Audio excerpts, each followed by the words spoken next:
Thank you. Delegate Taylor, Connecticut. $67 billion. That is the amount of revenue the United States Postal Service made in 2010. The USPS processed 171 billion pieces of mail in 2010. If the United States Postal Service were a private business, it would rank 29th on the Forbes 500. With all this business and all this revenue, how is it the USPS is going broke? The answer isn't loss of mail flow or inefficient leadership. The problem lies with rules already set in place by the United States government. Believe it or not, it is the U.S.'s own laws that are currently making their own agency broke. USPS is limited in the source of revenue it can make. USPS has 215,625 vehicles in its fleet, the largest civilian fleet in the entire world. These trucks and cars are all white with a small USPS symbol on them. It is almost like having a canvas, but only putting a sticker on it. USPS needs to utilize this space by selling it to advertisers. If each truck had only one ad at $100 a month, there would be over $250 million in new revenue. But that is assuming one ad. Cars and trucks can easily have 4 medium ads or even more small ads, easily allowing for more than $1 billion in new revenue. But new revenue won't fix the current debt. The United States Postal Service is currently in about $8 billion in debt, adding about 1.2 to 1.7 every single year. The reason for this isn't because they lack taking in revenue. The reason for this is an inefficient pension system. In 2006, George Bush changed the pension funding system, in which now the USPS must fund 75 years of its pension in only a 10-year period. This is larger than any private mail carrier and completely inefficient and unneeded. The Postal Service has overpaid $75 billion into their 2 pension funds. By using this surplus to cover their debt, they will not only have zero debt, but also have a very large surplus of well over $50 billion. Finally, the USPS needs to reorganize and regionalize their branches. With current technology, small cities and towns do not need multiple branches or their own branches respectively. Congress must authorize the USPS to regionalize and combine branches, as well as move branches into stores where they do not need unionized workers. To clarify again, the United States Postal Service is completely self-sufficient. Without their pension burden, they would be making almost $1 billion a year. Every year, the USPS has to start with a $5.5 billion deficit that they must then cover. If any private business had to start with the same deficit, they would almost always go bankrupt. It is unfair to require the USPS to have to fund this, when in reality they can fund at a much lower level while upholding every benefit required in the pension and still have a surplus. If the USPS were to do all these 3 things, they would not only be able to last for more than 100 years, but they would be able to uphold all the services and standards the American public has come to expect. And with that, I yield any remaining time to my summation. As we leave us representing the Commonwealth of Kentucky, thank you, Madam Chair. Ladies and gentlemen, the United States Postal Service is perhaps the most reliable limb of American governance. That's because you can bet your bottom dollar that every single year it will lose money. Now, the main inherent issue with the Postal Service isn't its regulation. It's its status as a hybrid of the private and public sector. The way to solve the issue of the Byzantine bureaucracy that is the Postal Service isn't to regulate, it's to privatize.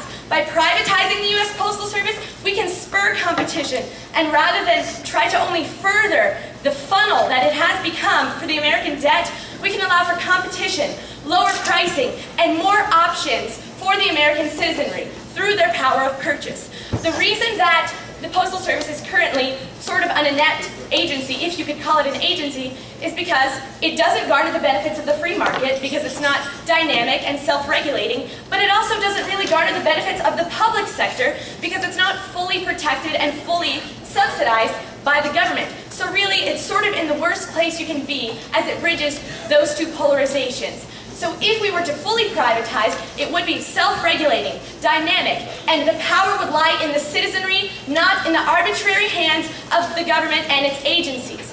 So furthermore, rather than just regulating, which is a step in the right direction, the proposal really should go further and fully privatize the postal system to empower the populace, to create more options, and to really just improve the nature of the United States postal system as it exists. Thank you, and I yield my time to the chair. Thank you, Madam Chair. My name is Apoorv Suman, and I am from Florida. First, I would like to point out that, as the speaker mentioned, benches, subways, buses already use this system of advertising, so this would simply be an extension of those. Also, the true problem is actually in the regulation. Currently, the USPS is the only government institution that is required to pre-fund its benefits, and as a result, it runs in debt.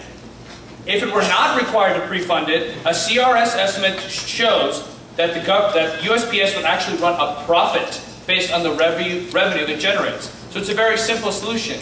And the debt it accrues as a result of this overestimation coming from pre-funding could simply be fixed if its $75 billion operating budget was allowed to be allocated toward the debt. It's simply silly that Congress arbitrarily denies it to do so, and the author's proposal would readily fix this problem and provide a surplus for the USPS to continue functioning in the future.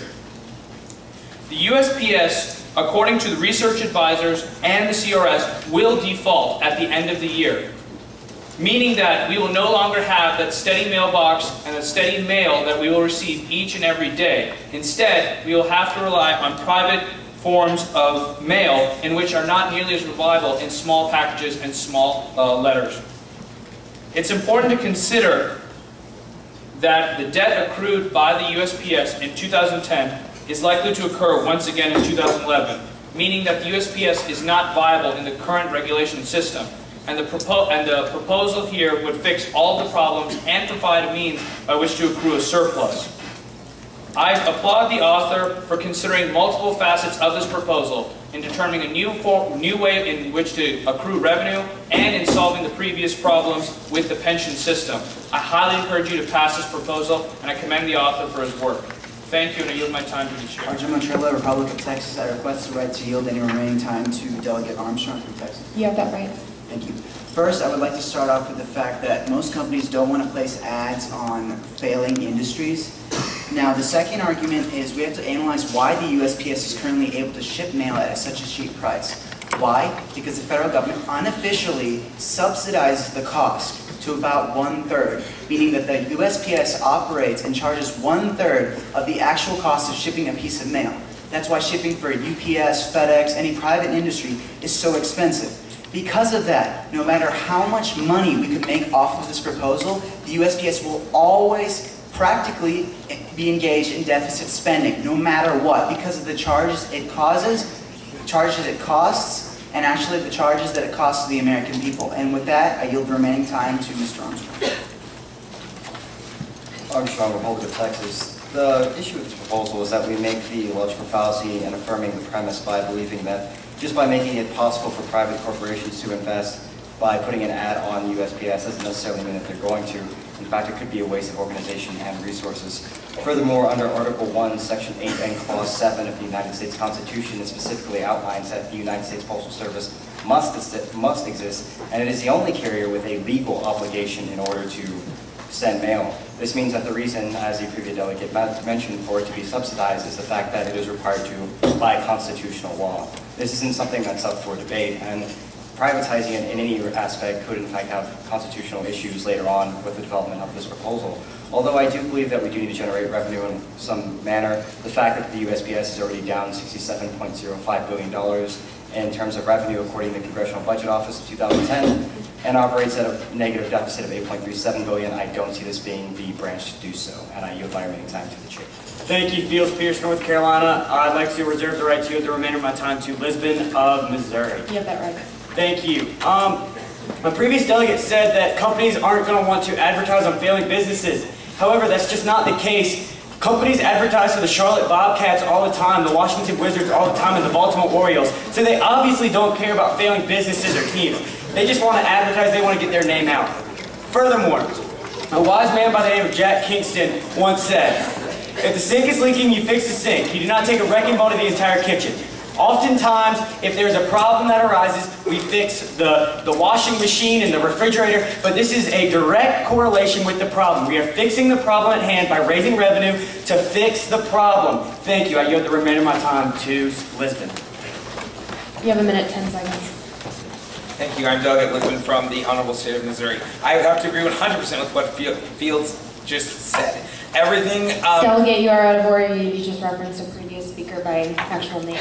Mason Hill, representing the Commonwealth of Kentucky. Thank you, Madam Chairperson. I reserve the right to yield any remaining time to Delegate Levis, also of Kentucky. You have that right. Thank you. My fellow delegates, I rise in opposition to this proposal for some reasons. The USPS employs a bunch of statisticians, actuaries, and other professionals to figure out the most efficient ways to do things.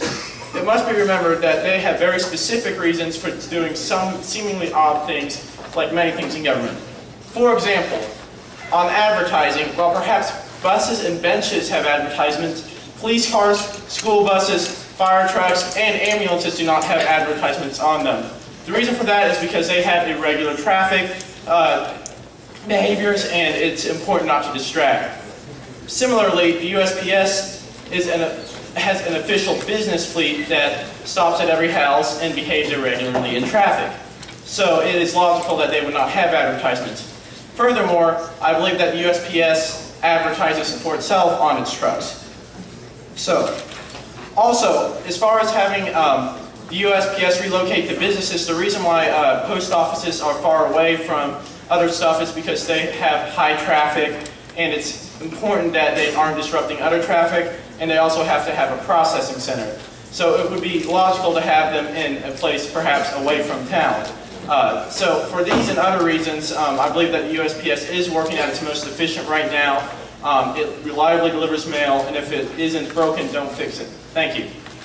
And I yield my remaining time to Levis. 20 seconds. After Levis, Commonwealth of Kentucky, if you'll reference the proposal for action, you'll notice that the author also proposes regionalization. This opens a whole new slew of issues of regulation. If you move to localities and regionalize, you don't have the oversight you have if it's national. And so this creates a whole sense of subjectivity. Time has elapsed.